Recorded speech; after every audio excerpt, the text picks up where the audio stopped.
Okay, welcome. The hands-on portion today is on the Internet Information Services, IIS. So what is IIS?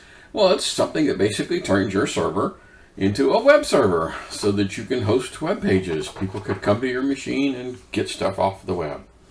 So installing this is pretty straightforward. I mean, it's the same old, right? We go to Server Manager, wait for the little stripe to finish. I do a manage. I want to add a role. Oh, excuse me. Okay, skip this first page. Sure, it's role-based as normal. And then we only got one machine.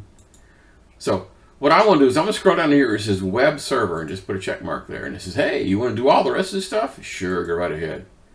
I'm going to do next. Now here's the part, well, okay. And I'm not going to do anything here, but we'll come back to this in just a minute. So I'm going to hit next again, and it basically tells me. And then it says, which parts of the IIS server do you want? And so I do not want a thing called directory browsing. So directory browsing lets people see the contents of a directory as if you just fired it up with, File Explorer. I don't want that. So I'm going to uncheck that guy. Everything else, redirection and web, I don't like WebDAV. The WebDAV, it's a way to have like people running, a thing for producing HTML pages and then uploading them. I don't like it. And then, what kind of logging, what kind of performance counters, what kind of security. And so, basic authentication is fine for us. We're not going to have an SSL certificate because we can't do that in a lab environment.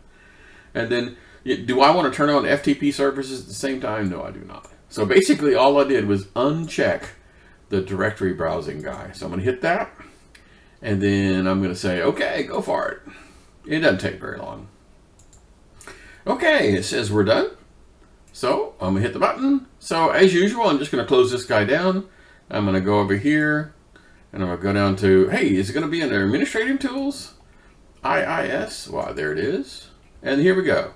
So first thing we're going to do is we're going to figure out how to change the location of where this stuff is being stored. Because right this very second, if I was just to go in here and I want, right now it's going to be running towards the C drive. And what do I click on to make that thing happen? What do I do to change the default location of this guy? Well, I have to get down to the actual honest to God website to be able to do that. So server configuration, and then sites, and then my default website. So I want to know where this guy is. So it's not incredibly obvious where this thing is, but if you go here where it says basic settings, click on that and it says, so here's where the physical path is going to go to. And I'm going to say, no, I want this to be D:\/ is my physical path that goes to this guy. So I'm going to hit OK. Oh, well, I guess I do need to create that thing, huh? All right, well, doggone it. So let's go here and do inet pub www root. Actually, why don't we just steal the one from up here? Wouldn't that make a heck of a lot more sense? I'll just do copy, and then I go to here and do paste. And of course, it's going to need a little bit of stuff. Okay, cool. All right, let's go back. And so I'm going to say okay. And so now I have moved it from one location to another. So now, in real life, first of all, in real life, you would never put this on a domain controller, ever, because you don't ever want to expose your domain controller to the outside world. That's what web services do. They have people from the internet come hit your machine. I don't want to have them anywhere near my domain controller. But even if it was not a domain controller, I still wouldn't want to, crud up all this content on the C drive. C drive should be just the operating system. That's it. Nothing else. No content. All the content, the file shares and all the rest of the stuff, or in this case, Internet Information Services stuff, is all someplace else. Okay, so let's just do some poking around to see what there is. Okay, let's see what the heck is an application pool. So this thing is set up so that, let me go ahead and just click on this guy, and I can have some, what type it is and all the rest of the stuff. So this idea is that how many processes do I want running when this thing is running?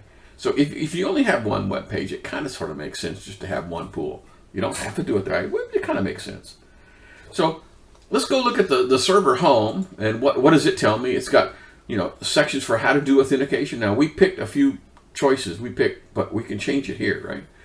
If I want to have compression, default documents, this is what it would normally accept. So if I did not tell it, I just put in www.kumquat.com without anything else after it, it's going to assume, well, since you didn't specify, I'm going to look for default and index and index. Okay, that's what it's going to look for. That's what that means.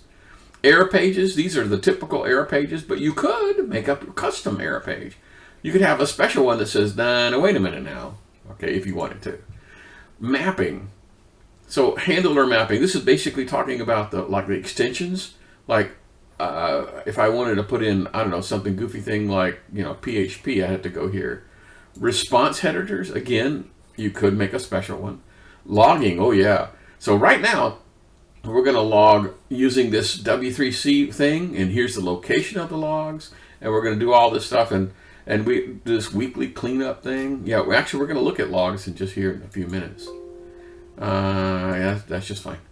MIME types, you know what we're talking about. We're talking about, does it understand what a WAV file is, and modules, and output caching, blah, blah, blah, blah, blah. Server certificates, man, this is where you would go in and use your HTTPS certificate. We're not going to do that. And worker processes, like how many threads are we having to run this guy? Okay, cool. So let's go back to our website. So I'm going to go here and hit the Explore button, or I could just switch over to where it says Content View. And this basically tells me, okay, here's where everything is. That's what we got. So I'm going to hit Explorer because it's just easy. And so now I'm running the Windows Explorer on that particular location. Okay? So what I'm going to do is I'm going to whack this and replace it with some other stuff that we got. So I'm going to delete that guy. And then I'm going to go grab something that we have down here. So I have a thing called Web Demo. I'm going to light this guy up and basically grab all these guys and do a copy and then go back.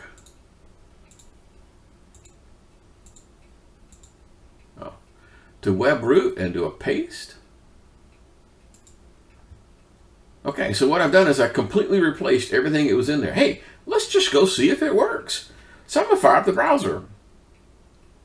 And I need to type in, http://server1. Now, I'm expecting this thing to use that default start type thing, right? So I'm not telling it /default.html. I'm not doing that. And so it's going to say, I got it. I know exactly what you need. Hey, by the way, how come we're not secure? Well, because I'm not using HTTPS. Okay? Kind of make sense? Okay. This is not tough. All right. So we're going to do a couple of interesting things. I'm going to go ahead and shut this guy down. And I'll shut this guy down. In fact, I'm even going to shut this guy down. Let's go back and configure this thing to be a dynamic web page. So I'm going to go back to Server Manager. Wait for it to do its thing. All right, all right. Are you ready now? Good. Okay, role-based. And so the type of dynamic that I like is using, the .NET framework thing. I'm running ASP.NET. Okay. So I'm going to skip over this thing and go directly to features, and we're going to expand this guy out. And one of the things that's in here, HTTP activation. So all I did was just add HTTP activation. All right. This won't take very long. It's not actually installing anything. It's kind of a misnomer. What it actually is running a configuration file because the framework has already been installed. We just haven't told IIS about it. So give it just a second. Okay, it's done. Thank goodness. Okay, now I'm just going to go back to IIS just like we did before. Windows Administration Tool. Go down here to this guy. I'm going to go ahead and click on my web page. And whoa, look at this. I got an extra column in here. I got a column for ASP.NET and then a section for IIS. Didn't have that before. So what I've done is I basically added extra stuff in here. And this is where you would set up, extra partition for, permissions and things of that. We're not going to do anything quite that complicated, okay? For example, if I have to have a particular connection to another server, I could set up, a particular key that no one else knows to be able to make this thing, and connection strings to databases and users and all the rest of that stuff. How to set up session state, all those things which we're not really going to do. Okay, so once again, I'm going to hit Explore. I'm going to bring up this guy, and once again, I'm going to go grab some content that's been pre-made here. And so, whoa, come on. So this one is the app. So I'm just going to grab this guy and say copy, and then go back to D drive where the root is and say paste. Whoomp. So what I've done is, we'll look at it. So what I've done is I've copied basically an application, a web-based application into this location. Now, the thing is, I don't want to have to type at the server, at the web browser. I don't want to type, server1/WRPN_app. That's just the name of the folder.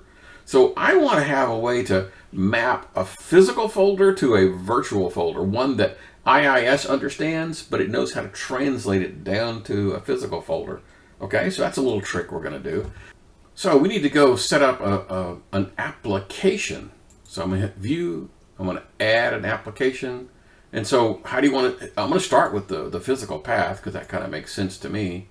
Go here, go down to this guy, and this guy. Okay, but now I want to have an alias for it. So I want basically to create what's called a virtual directory. So you don't have to type WRPN_app. You just type in WRPN. Okay, makes sense? Cool. Let me just do that. So now we got this thing up and running. Cool. Let's go back to our guy here and let's type in WRPN. And give it a second and ta-da! We have our calculator up and running. Okay, that's a whirlwind tour of how to set up IIS for like a static web page and setting up IIS for a dynamic web page using ASP.NET.